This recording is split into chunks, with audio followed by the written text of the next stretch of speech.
23! 24!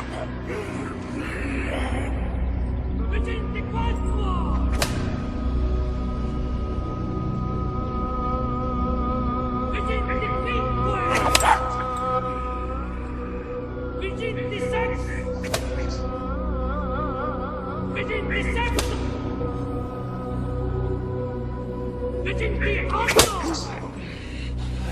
28! 29! 30! In sila. 31!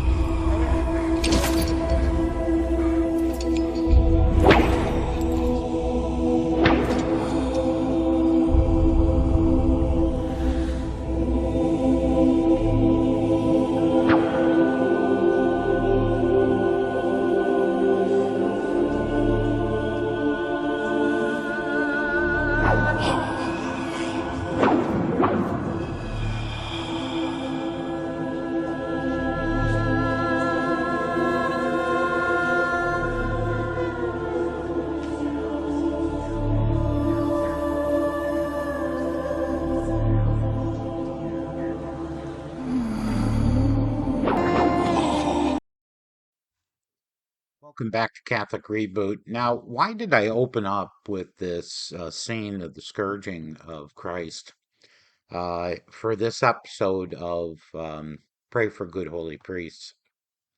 What you're going to notice is as Christ is being scourged, two things are happening. You see all the high priests looking at him as he's going through his scourging, almost indifferent. But then it gets to be so appalling they have to look away themselves.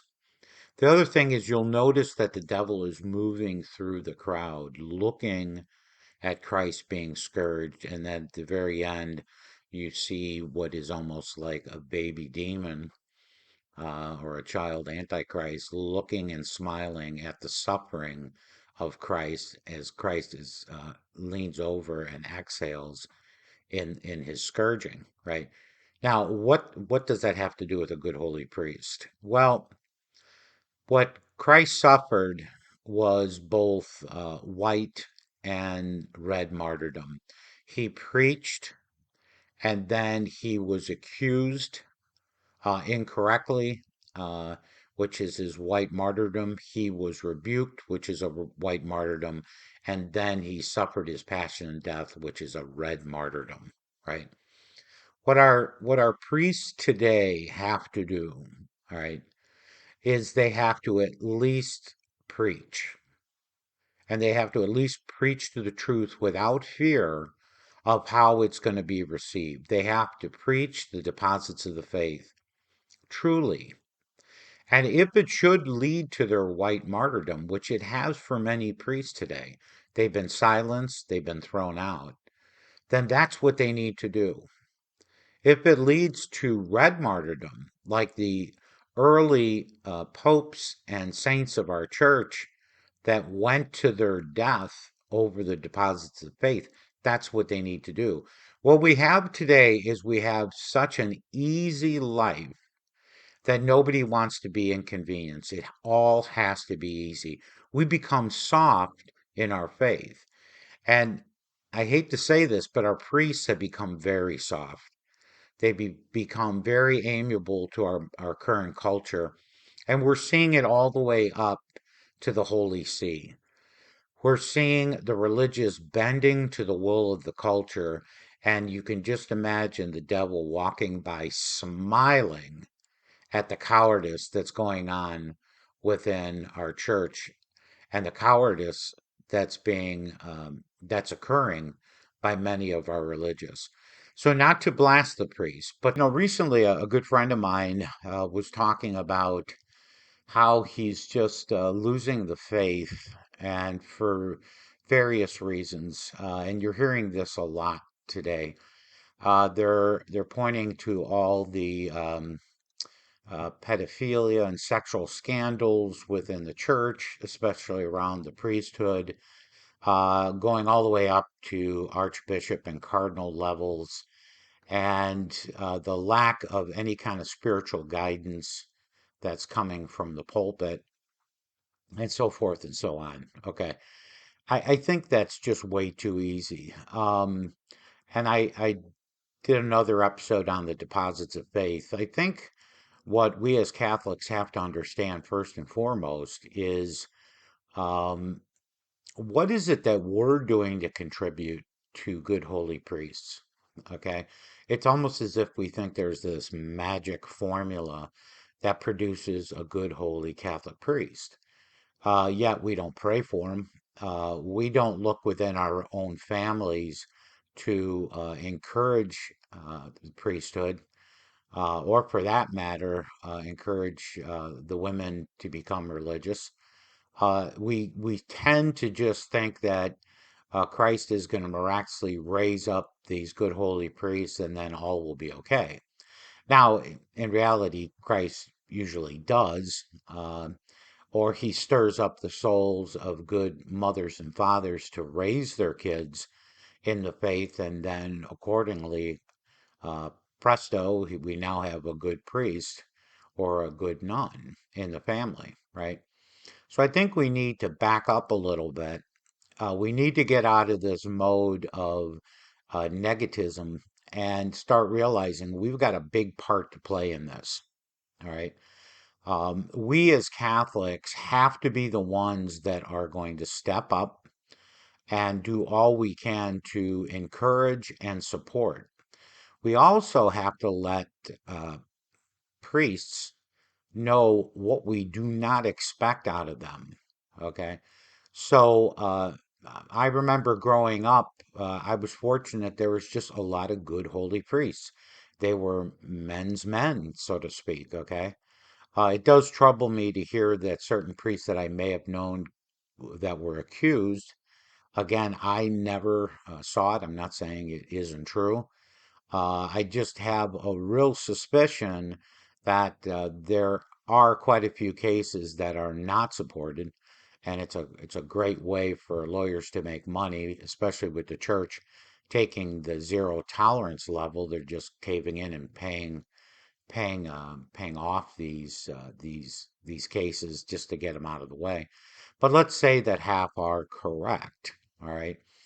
Well, like anything else that comes from man, there's going to be corruption, but it never says that the one holy Catholic Apostolic Church is as evil or as deprived as what a man can do. So, what we have to do immediately is put that in a bucket, understand that we have a role to play.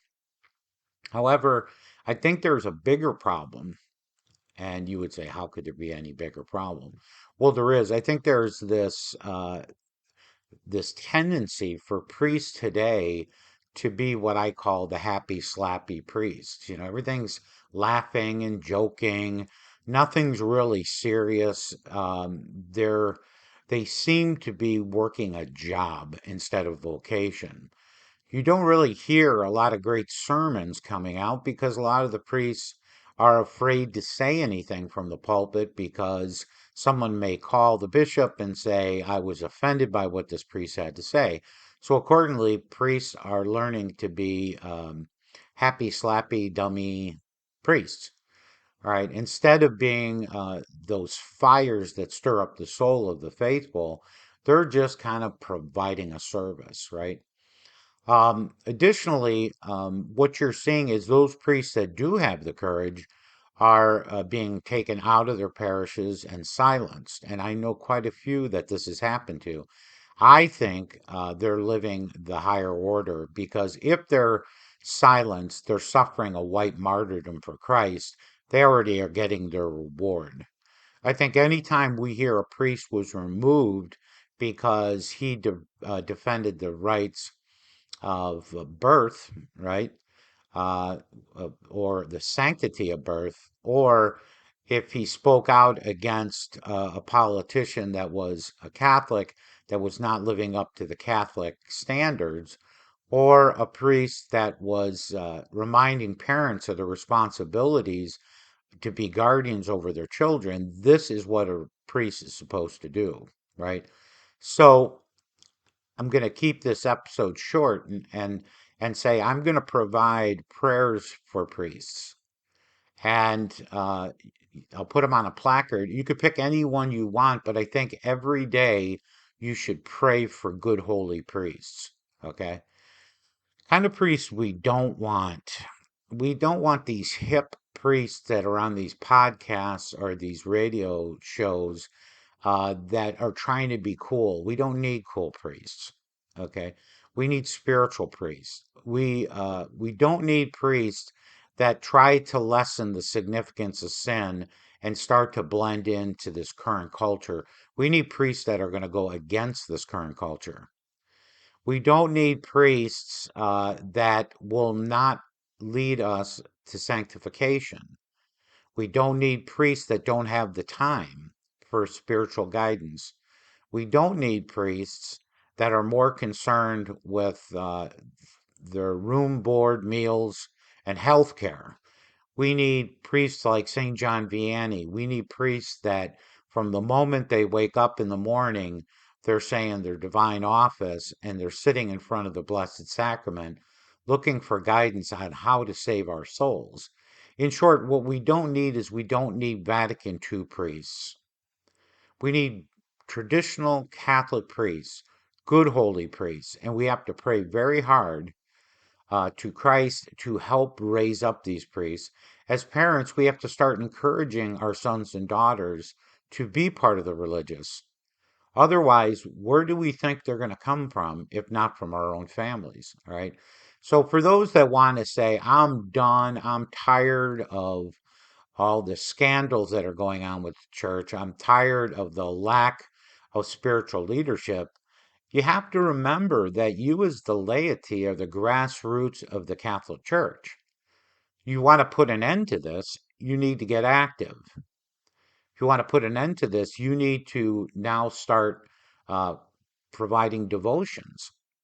If you truly are disgusted with the quality of the priests that are coming out or the lack of leadership going on in your church, start Our Lady of Perpetual Help or Mother of Perpetual Help novena and make the sole purpose of those novenas to provide good holy priests.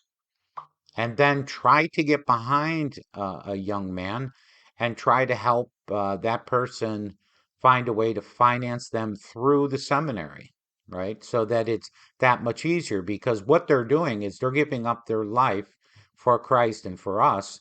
I think what we can do is open up our wallets and try to lessen the load on these men that are seeking priesthood, right? Additionally, I think what's going to happen is the church will come back to its true faith. All this nonsense is going to end. Why? Because it's Christ's church and he's going to only let it last so long. And then we're going to return to a truly one holy Catholic Apostolic Church. But we can't do it without priests. Without the sacrament of holy orders, we can't receive communion. We can't receive confession, right? Without our bishops, we can't receive confirmation.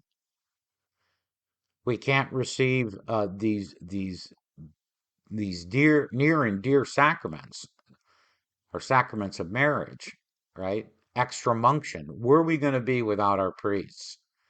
So if this is so important, we need to get active and we need to start working on it. And if you want to go out and you want to start a 501c3 nonprofit just for supporting priests that are either being thrown out for preaching the true word of Christ or to lessen the load of seminary costs, then do it. At least you're doing something. But to whine and moan about the church is over, the priests are no good, that's not going to get us anywhere. So, keeping this short, I'll put those prayers and start praying for good holy priests. Thank you very much.